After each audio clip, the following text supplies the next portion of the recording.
This video is made possible thanks to viewers like you. Thank you. Tell me something. Have you ever been told a lie? Don't answer me that. It's one of those rhetorical questions because you've lied. Whether it was at work, school, or home, you've told a lie. For most of my life, I've only had to lie because I either had to win something or was about to lose something. But let me tell you something. Lying is bad. And I found that out the harder way after working 2 years at the hotel's front desk. When I started working there, I had already graduated from high school and I was attending college. So my lying days were behind me. I thought I was on my way to becoming a model citizen. That is until I was forced to lie. You see, big companies like the hotel I work for are only interested in your Money! They'll find the easiest way to get your Money! at the least amount of cost possible from them. Crash course in Business 101. Here we go. A dirty room takes 30 minutes to go ahead and get clean. But a really dirty room can go ahead and take up to 2 hours. And whatever amount of time it's being cleaned is time that it's not being sold. So my managers came up with a brilliant idea. Sell rooms to people that barely use the room. Whoa, hold up. But Vandal, how are you gonna know who's gonna use the room the least? Well, I was told to follow a very specific criteria when it comes to looking at who I'm selling a room to. But this criteria was only to be followed on busy days, because on regular days, they would sell that room to anybody if they could. So let's take a look at our candidates. Are they a group of teenagers? Sorry, we're sold out. Is it a family with little Timmy? Sorry, sold out. Sketchy guy with your female companion? You get a room. With your urgency to get up to your room? Oh, they got a little pet. Oh, little Scooby-Doo right here? No, sorry, we're sold out. So who? Who is it? Tell me! The elder. They wanted me to go ahead and sell rooms to the elder. Our fine and gentle senior citizens. That's who they wanted me to prey on. According to them, they don't move a lot and they're peaceful.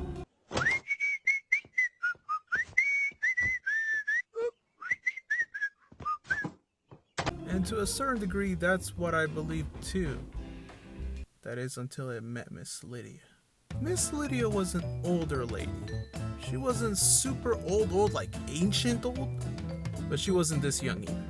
Hello, young man. I'm just passing by on my way home, and I wanted to see if you had a room available. We do, ma'am. Let me go ahead and get that set up for you. 1 minute, 37 seconds later. Thank you for waiting, ma'am. These are your room keys. If you need anything else, don't hesitate to let us know. Thank you very much for taking care of me, young man. That interaction was at around 5 p.m. And about the time I was about to head out, I noticed her in our little computer room. And as a courtesy, I walked over there and I asked her how everything was with the room. She said everything with the room was fabulous, but that she was having a bad day because she didn't want to drive back home.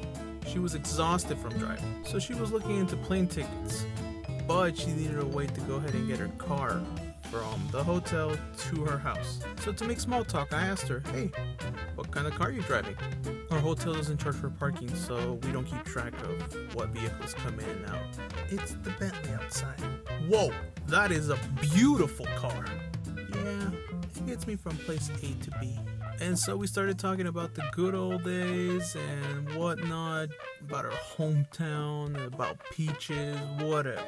After a while, I concluded by just saying, hey, it's time for me to go.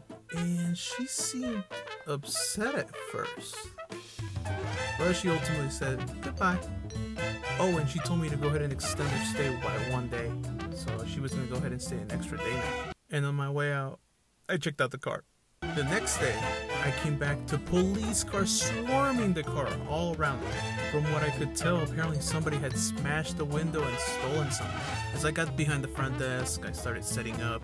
My manager came up to me and he told me that the police had asked him to make a video footage from the surveillance cameras outside, but that he was being a lazy slack off and he didn't want to do it right now. He told me he was going to give me the footage, but later! A few moments later, Miss Lydia showed up to the front desk. She said she was glad to see me because every other person that had tried to help her was completely useless. And she asked me about the footage, to which I had to go ahead and come up with a lie because, I don't know, I had to go ahead and cover for my manager. Nowadays, I really don't know why I really didn't just tell her the truth. My manager doesn't want to do it. But what kind of response would that be? I came up with this huge lie that the process of coding the video into a CD took a long time. Like, keep in mind what kind of a monster I was for lying to an older lady when she was going through a tough time and she was alone. Later that night, my manager was like, "Bro, I'm out." "What do you mean you're out? Did you make the CD?" He got super mad, made the CD, basically threw it at me, and left. I felt really bad for Miss Lydia because she had already come up to the front desk multiple times asking about it, and I just kept giving her lame excuses. But I was relieved to finally be able to call her and tell her that I had the CD. But it was a bit late at night, so even though it was really important to her, she was just too tired to go ahead and come down to get it. So she asked me if I could go ahead and take it up to her room. And since I was feeling like a pile of garbage, I told her I would go ahead and take it up to her, but to just go ahead and give me a couple minutes. It was almost my time to get off, and I just needed to wait about 20 minutes for my next shift to go ahead and come and relieve me. I could have easily taken 5 minutes to take it up to her and deliver the CD, but if you see my previous video, then you know what happens when I leave the front desk for just a second. Go! Keep running, Sully!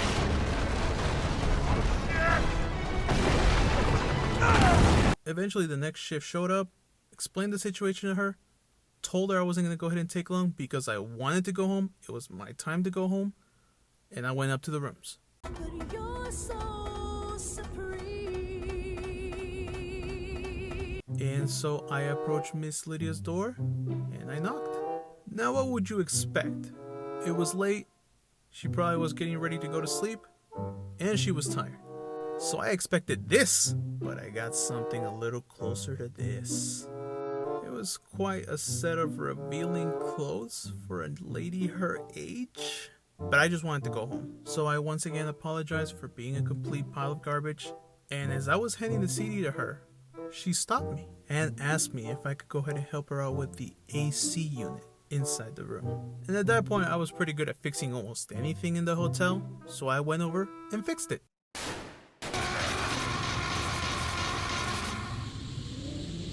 And on my way out, she stopped me again. And she said I was a gentle and courteous young man. I quickly thanked her. But she went on talking about her life and some other things. She started talking about how her son had forgotten about her and how her husband had passed away a couple months back.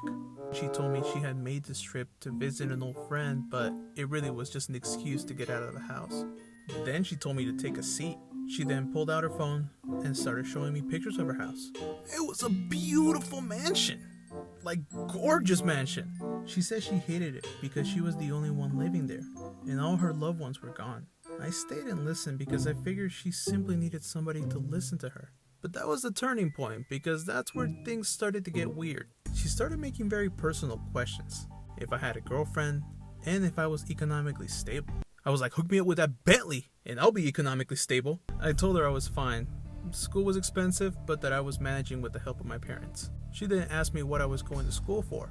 I told her I wanted to be a doctor because I genuinely care about people.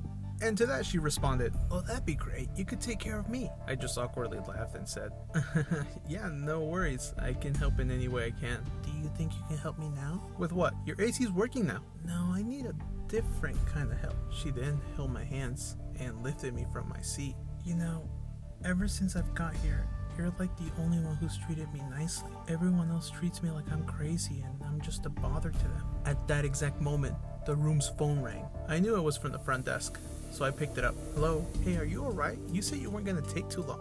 Yeah, I'm just working on something right now, but I'll be down in a second to help you."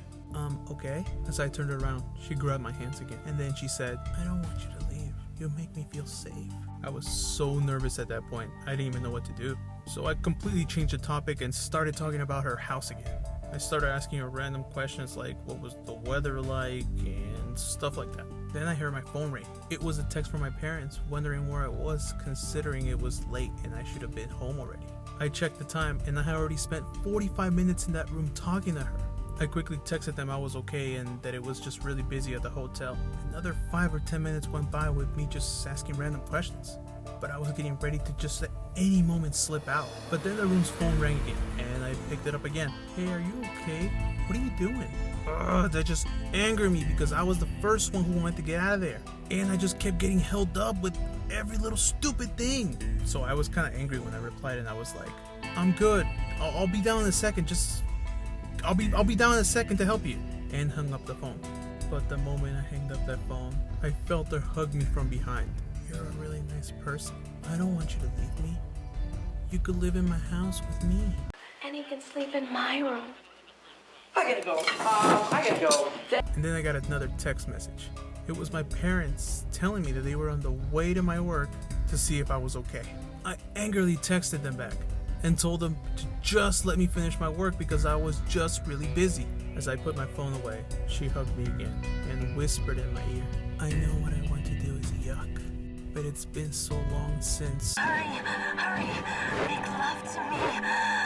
Say, I want you. This time I really pushed her back and I said I really had to go. I said there was an emergency at home and that I needed to leave now. She said she wasn't gonna bug me anymore, but if I could go ahead and give her my email address. And yes, she wanted my email address, not my telephone number, email address. So I gave her a wrong email address and bolted out of the room. When I reached the front desk, my coworker told me she was ready to call the cops because my behavior was really strange. So I told her everything was fine, and I clocked out and I left the hotel. As I was leaving, I ran into my parents, and so I lied again and told them that I was just busy with some guests and finalizing some reports. I went home that night and never really told anybody what truly happened that night. And to be honest, I truly did feel bad for Miss Lydia. All she wanted was to fill that void of emptiness that her loved ones left behind. The moral of the story is, lying is bad. You'll either learn that as a kid or as an adult. Thanks for sticking around. And tell me what you thought of the story. It's a true story. And follow me on my social medias. And subscribe for more.